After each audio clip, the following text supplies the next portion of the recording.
This demonstration was originally called before the barbaric assault of Israel started against Gaza. It was originally a demonstration about our fears that the Irish government want to undermine our tradition of neutrality. And as Sarah said, neutrality does not mean indifference. Neutrality does not mean doing nothing.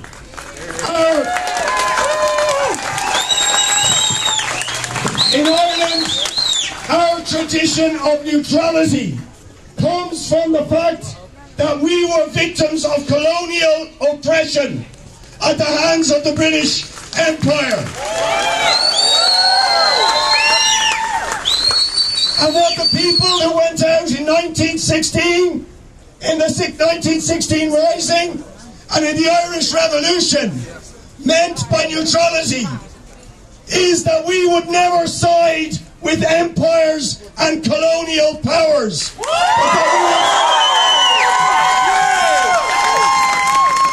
We would always stand with the oppressed of the world. Always with the oppressed of the world.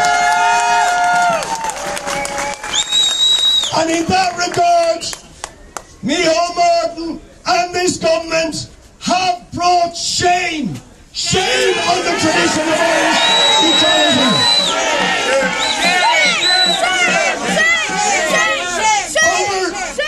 Over the last number of weeks, they have reinforced the narrative of lies put out by the US empire, by Britain and the other sponsors and supporters of the Israeli regime. Claiming somehow that the barbarism we are witnessing in Gaza had something to do with self-defense. And we are here to nail that lie.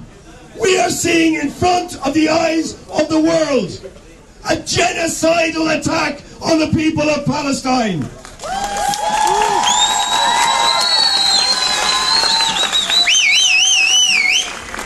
And I was talking today with scholars. We were at a meeting organised by the Rohingya people. The Rohingya people, also victims of a genocidal attack in Myanmar. And today they organised an online international rally for Palestine and for Gaza. And at it, there was a speaker from Gaza, an academic, along with other academics who are specialised, including Jewish academics, who specialised in genocide. And they said that this is a textbook example of genocide. The dehumanisation of the Palestinians. And they pointed out, particularly the academic from Gaza, he said, this is unique. We have seen terrible genocides in history, in the Congo, of the Armenian people, of the Nazi Holocaust against the Jews. And this is another episode in that dark history of genocides now being perpetrated against the people of Gaza. But what is unique about this, what is unique and makes it all the more obscene, is that it is happening live on television in front of the eyes of the world. And what is also unique about it is the perpetrators of this genocide are not even hiding their genocidal intent. They are saying it in front of the world. We are going to starve an entire population of food, of water, of electricity, of medicine. They have described the Palestinian people as animals, dehumanizing an entire population. And yes, their sponsors, the United States and Britain, cannot even say a word ceasefire. They are supporting them. They could not continue this massacre without the support of the United States, of Britain, of France, of Germany, of people like Ursula von der Leyen. They are their sponsors. They have blood on their brings us to our government. Because what should our government, with our history, be saying about this? They should be standing full square with the Palestinians and calling this genocide out for what it is, and they should challenge the lie that this began on October the 7th. This began with the British Empire promoting Zionism, the Nakba of 1948, and 75 years of ethnic cleansing, of apartheid, of persecution, of oppression, of relentless killing of Palestinians, and now genocide in front of our eyes. That is the truth, and we have to speak that truth to this government and force our government to tell the truth about this massacre. And that means not just words. We want action. There has to be sanctions. There has to be accountability. The impunity of Israel must end, and that means Micheál Martin must expel the Israeli ambassador.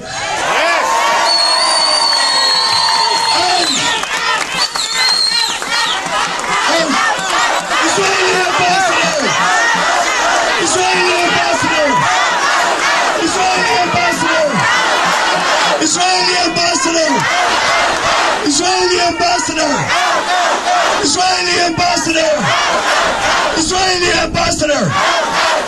But I just want to conclude my remarks by saying this. It's not just about the ambassador. We're going to start with that. We begin with that. And if somebody in the Dáil does not bring that motion in front of the Dáil, we did it a few weeks ago, they voted against it. We will make sure it gets on the agenda of the Dáil in the next couple of weeks. And we want thousands and tens of thousands to be outside the Dáil. And we want to see people vote with the Palestinians by voting. But we must go beyond that. We want complete boycott, complete divestment, complete sanctions. The apartheid, no apartheid state, any more than South African apartheid, had any place in the company of civilized nations. They have no place. They have no right to defend apartheid. They have no right to defend ethnic cleansing. They have no right to defend occupation. The people of Palestine have the right to resist all of those things. And we need to stand with them. Okay. I'm going to introduce our first speaker. Sorry for going on so long, but we have to say these things. Claire Daly, who's been another voice in Europe, member of the European Parliament. Please give her a welcome.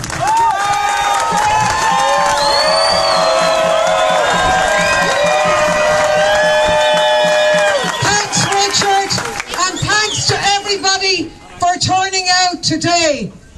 They say that our neutrality is outdated, it's embarrassing, that we're making a show of ourselves in front of our European neighbours and letting the side down.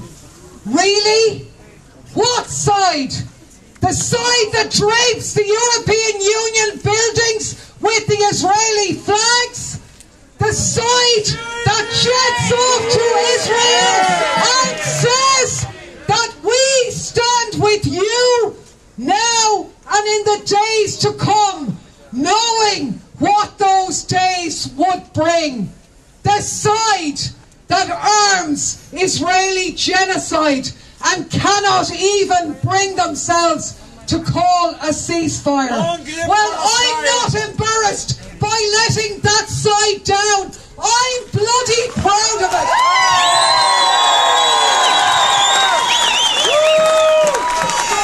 And Micheál Martin may be happy to have Ursula von der Leyen speak for him, but I'm not, our president isn't, and I'm pretty sure that you aren't either.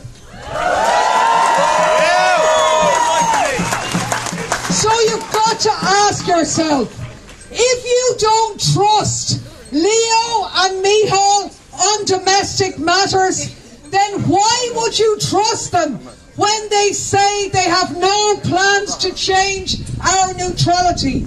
You shouldn't. They are lying.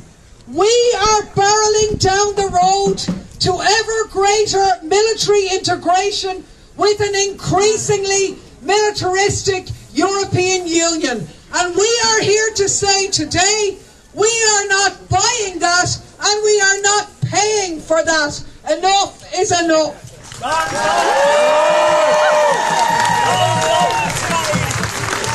are billions now being spent on militarism that could be spent on the things that really make us safe, like housing and health and tackling climate change. Instead, all those funds are ending up in the pockets of the military-industrial complex. It's a sham. Our government thought that the war in Ukraine would be enough to let them shake off their pretense at adherence to our neutrality, but they were wrong. Our history tells us we need our neutrality and we are going to keep it. So we are here today to say we're proud of our peacekeeping record. We want to keep that, but we don't want to keep the bastardised version of our neutrality that allows our airports, even now, to use to transit weaponry to the Middle East from US empire. No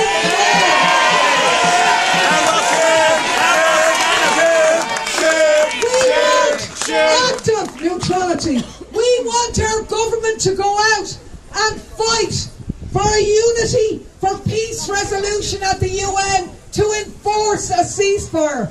We want them to demand an arms embargo on Israel. We want them to block US weaponry transiting to our shores. We want our naval vessels to bring humanitarian aid to Gaza. In this way, we are. So when they say our neutrality is outdated, it's not fit for purpose in the modern world, well, do you know what? It has more relevance in the modern world than ever before, because it is a beacon for citizens everywhere across Europe today who, like you, are on the streets demanding justice and peace. Our neutrality is at home with the majority of countries in the world who stand with the non-aligned movement, who believe in the peaceful resolution of disputes and the upholding of international law. And people around the world are off their knees demanding this and demanding justice for Palestine. It is our neutrality and our history that gives us a special affinity with the people of Palestine. That is something that we hold dear, very, very dear in these dark, dark days. So go from here on this wet and miserable November day to say no to war, no to EU militarism, no to Israeli terrorism, no justice, no peace. Long live Palestine, long live Gaza.